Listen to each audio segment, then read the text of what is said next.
டே 2ஓட healthy lunch என்னன்னு பார்க்கலாமா? ஒரு 2 வீக்ஸாக வத்த குழம்பு பண்ணவே இல்லை.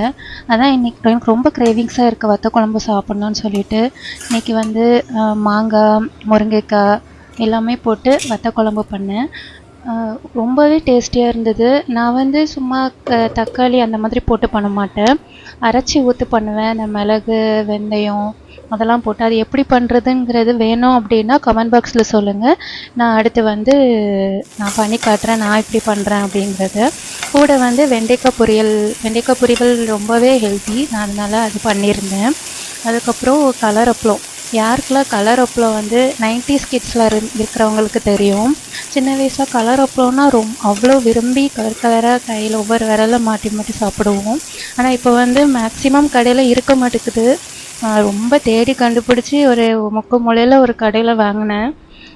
ஆனால் பழைய டேஸ்ட்டு இல்லை. ஏதோ ஓகே தான் அப்படின்ட்டு சாப்பிட்டாச்சு. ஹெல்த்தி லஞ்சுன்னு சொல்லிட்டு கலர் அப்பளம் சாப்பிட்றாளான்னு பார்க்குறீங்களா? டெய்லி தான் சாப்பிடக்கூடாது. ஆனால் எப்போமாவது மதியம் சாப்பிடலாம். நைட்டும் மார்னிங்கும் மேக்ஸிமம் அவாய்ட் பண்ணுறது நல்லது. ஏன்னா ஆயில் ரொம்ப குடிக்கும் இல்லையா? ஓகேங்க, இந்த வீடியோ பிடிச்சிருந்துச்சு அப்படின்னா சப்ஸ்கிரைப் பண்ணி சப்போர்ட் பண்ணுங்கள். தேங்க்ஸ்.